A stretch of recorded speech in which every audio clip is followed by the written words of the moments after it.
Hi friends, this is Vincent. நம்ம சேனலுக்கு உங்களை அன்புடன் வரவேற்கிறேன். நம்ம சேனல் வந்து பார்த்தீங்கன்னா உங்களோட கெரியரை செட் பண்ணுறது அதாவது டிஎன்இஏ கவுன்சில் சொந்தமாக நிறைய வீடியோஸ் வந்து உங்களுக்கு நம்ம கொடுத்துருக்கோம். கண்டிப்பாக நம்ம சேனலை ஃபாலோ பண்ணுங்கள். மறக்காமல் உங்கள் ஃப்ரெண்ட்ஸுக்கும் மேக்ஸிமம் நம்ம சேனலை பற்றி சொல்லுங்கள். அது மட்டும் இல்லாமல் நம்ம சேனலோட வாட்ஸ்அப் குரூப்பில் ஜாயின் பண்ணிங்க அப்படின்னா நாம் வரக்கூடிய நாட்களில் போடக்கூடிய எல்லா இம்பார்ட்டன்ட் கொஸ்டின்ஸ் வீடியோவும் உங்களுக்காக என்னாச்சு பார்த்தீங்கன்னா கிடைக்கும். அதனால் மறக்காமல் நம்ம சேனலோட வாட்ஸ்அப் குரூப்பில் ஜாயின் பண்ணிடுங்க. ஓகே ஃப்ரெண்ட்ஸ், ரொம்ப ஒரு முக்கியமான விஷயம் என்னன்னு சொல்லிட்டு பார்த்தீங்கன்னா, அதாவது டெய்லியுமே நம்ம காலையில் 8 மணிக்கு கலந்தாய்வில் இன்றைக்கி என்ன நடக்க போகுது அப்படிங்கிற அப்டேட் வந்து உங்களுக்காக நம்ம கொடுத்துட்ருக்கோம். ஓகே, அதாவது மூவிங் அப்வர்ட், அதாவது டிக்ளைன் அண்ட் அப்வர்ட் கொடுத்த ஸ்டூடெண்ட்ஸ்க்கு வந்து பார்த்தீங்க அப்படின்னா நேற்றுக்கு வந்து ரிசல்ட் வந்துச்சு. அந்த ரிசல்ட்டில் நீங்களே பார்த்துருப்பீங்க. 30ஆம் தேதிக்குள்ளே வந்து பார்த்தீங்க அப்படின்னா ரிப்போர்ட் பண்ணணும் அப்படின்னு சொல்லியிருக்காங்க. சரியா?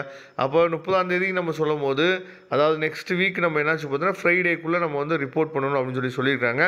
அது மட்டும் இல்லாமல் புதுமையாக, அதாவது லாஸ்ட் இயர் இல்லாமல் இந்த வருஷம் வந்து பார்த்திங்கன்னா புதுசாக ஒரு விஷயம் வந்து நடந்திருக்கு. என்ன அப்படின்னா, டிக்ளைன் அண்ட் அப்வர்ட் கொடுத்த பசங்களுக்கு வந்து பார்த்தீங்க அப்படின்னா தேர்ட் ரவுண்டுக்கு சாய்ஸ் ஃபில்லிங் நீங்கள் பண்ணலாம் அப்படிங்கிற லிங்க்கும் ஓப்பன் ஆகிருக்கு. ஒன்று நீங்கள் போய் உங்களுக்கு கிடைச்ச காலேஜில் ஜாயின் பண்ணுங்கள், அப்படி இல்லைனா தேர்ட் ரவுண்டுக்கு நீங்கள் சாய்ஸ் ஃபில்லிங் பண்ணுங்கள் அப்படிங்கன்னு சொல்லிட்டு ஒரு புதுமையான ஒரு விஷயமும் என்னன்னு பார்த்தீங்கன்னா இந்த வருஷம் ஓப்பன் ஆகிருக்கு. ஏன்னா லாஸ்ட் இயர் வந்து பார்த்தீங்கன்னா டிக்ளைன் அண்ட் அப்வர்ட் கொடுத்தாங்க அப்படின்னா ஒன்று காலேஜ் கிடைச்சிச்சு அப்படின்னா அந்த காலேஜுக்கு போயிடணும், காலேஜ் கிடைக்கல அப்படின்னா அவங்களுக்கு வந்து தேர்ட் ரவுண்டோட லிங்க் வந்து ஓப்பன் ஆகும். ஆனால் இந்த வருஷம் வந்து பார்த்திங்க அப்படின்னா ரெண்டுமே ஓப்பன் ஆகிருக்கு. நான் சொல்லக்கூடிய விஷயங்கள் என்னன்னு சொல்லி பார்த்தீங்கன்னா, உங்களுக்கு வந்து செகண்ட் ரவுண்டுலேயே உங்களுக்கு ஒரு காலேஜ் கிடச்சிருக்குல்ல, அந்த காலேஜில் மேக்ஸிமம் நீங்கள் போய் ஜாயின் பண்ணிடுங்க.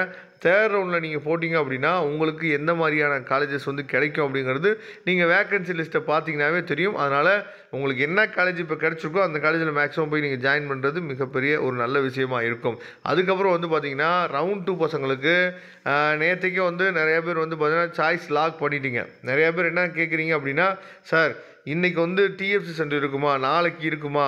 ஏன்னா எங்களால் நாளைக்கு வந்து பார்த்திங்கன்னா சண்டே, அதே மாதிரி ரவுண்ட் 2வில் போய் ரிப்போர்ட் பண்ணுற பசங்களுக்கு வந்து பார்த்திங்கன்னா உங்களுக்கு வந்து 3 நாள் வந்து கவர்மெண்ட் ஹாலிடே மாதிரி ஆகிடுச்சு. சரியா? சாட்டர்டே, அதே மாதிரி வந்து பார்த்திங்கன்னா சண்டே, மண்டேயும் கவர்மெண்ட் ஹாலிடே இருக்குது. அதனால் காலேஜ் வந்து ஓப்பனில் இருக்குமா, அந்த நாட்களில் போகலாமா அப்படின்னு சொல்லி கேட்குறீங்க. சரியா?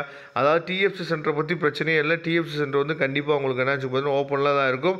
அதனால் நீங்கள் போய் நீங்கள் மாடிஃபை பண்ணணும்னு நினச்சிங்க அப்படின்னா டிஎஃப்சி சென்டர் போய் நீங்கள் மாடிஃபை பண்ணிக்கலாம், எந்த வித பிரச்சனையும் இல்லை. சரியா? அதனால் ஓப்பனில் தான் இருக்கும், நீங்கள் போய்க்கலாம். ஏன்னா வந்து கவர்மெண்ட் ஹாலிடே இருந்தாலும் உங்களுக்கு வந்து பார்த்திங்கன்னா சண்டே கூட 1 or 2 மெம்பர்ஸ் வந்து டிஎஃப்சி சென்டரில் உங்களுக்காக இருப்பாங்க. கவர்மெண்ட் வந்து அப்படி தான் அரேஞ்ச் பண்ணி வச்சுருக்காங்க. அதனால் சண்டே கூட நீங்கள் மாடிஃபை பண்ணுற மாதிரி இருந்தீங்கன்னா மாடிஃபை பண்ணிக்கலாம். ஏன்னா நிறைய பேர் சாய்ஸ் லாக் பண்ணிவிட்டு கொஞ்சம் சேஞ்ச் பண்ணணும்னு சொல்லி நம்மள்கிட்ட கேட்டிங்க. அப்படி சேஞ்ச் பண்ணணும்னு நீங்கள் நினச்சிங்க அப்படின்னா நீங்கள் டிஎஃப்சி சென்டர் போய் நீங்கள் சேஞ்ச் பண்ணிக்கலாம். Okay friends, thank you. நம்ம நெக்ஸ்ட் வீடியோ பார்க்கலாம். அதுவரை கூட இந்த விடைபெறுவது உங்கள் நண்பன் வின்சென்ட். தேங்க்யூ.